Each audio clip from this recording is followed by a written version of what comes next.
commencer, je dirais que la santé, c'est la vie et qu'on a un capital de santé qu'on doit le moins possible abîmer au cours de sa vie et que la prévention doit se faire le plus tôt possible.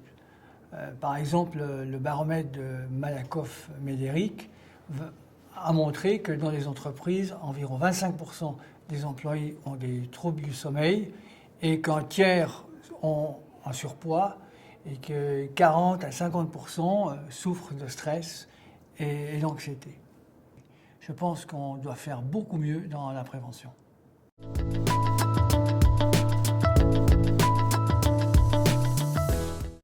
Alors, je dirais en premier lieu, on ne parle pas assez de qualité de vie.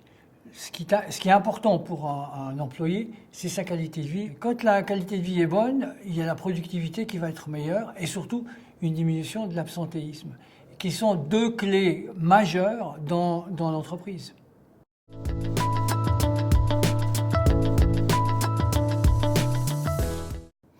Alors moi, je parle de malfaiteurs qui sont en fait responsables de 80% des maladies chroniques.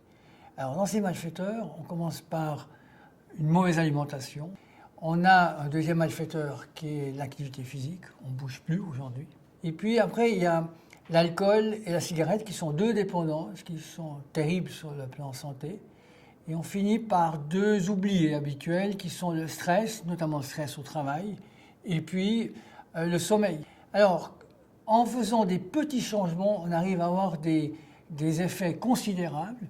Et si vous faites tout bien, un petit peu de tout, vous vous retrouvez avec 65% de mortalité en moins à 6-10 ans.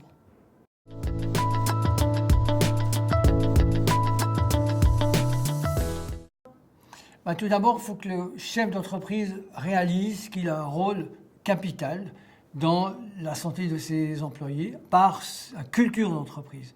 Ensuite, on peut offrir des outils tels que Vigisanté de Malakoff-Médéric pour les salariés, pour qu'ils se prennent en charge lui-même et qu'ils deviennent propriétaires de son bâtiment.